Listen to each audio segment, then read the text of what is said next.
Hello সবাই রে, আজকে আসলো আমার দ্বিতীয় দিন আইবুড়োবাদ মাসির বাড়িতে। আর এখানে আমার ছোট্ট বোনটা এখানে ফুল দিয়া ডেকোরেট করিলার খুব সুন্দর করিয়া। আর আমি তো এখানে বইয়ে বইয়ে ক্যামেরা করাম কত সুন্দর করে ফুল দিয়া ইয়ে করে।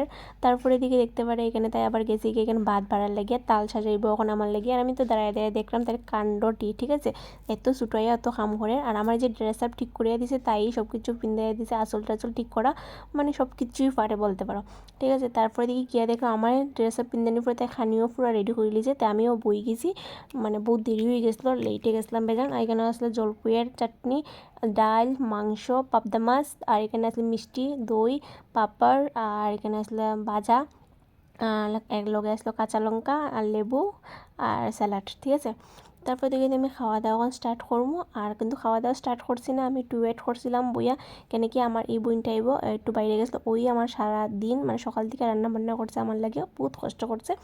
আর আমি না মানে কি হইব, মানে বেজ্জান আইবুড়ো ভাত পাইছি, মানে বহুত নিমন্ত্রণ পাইছি, বাট বেজ্জান ক্যান্সেল করছি, কেন কি আমার পক্ষে অতটা সম্ভব হইতো না, টাইম বহুত কম আমার, ওটার লাগেই মানে বহুত মানুষে খারাপও পাইছে বাট ভালোও পাইছে, মানে কি করবো কোনো কিছু করার নাই। তো আজকের ব্লগটা এই পর্যন্তই, তারপর খানি দানি খাইয়া গেছি, আরও আইবুড়ো ভাতের ভিডিও আইব, ঠিক আছে।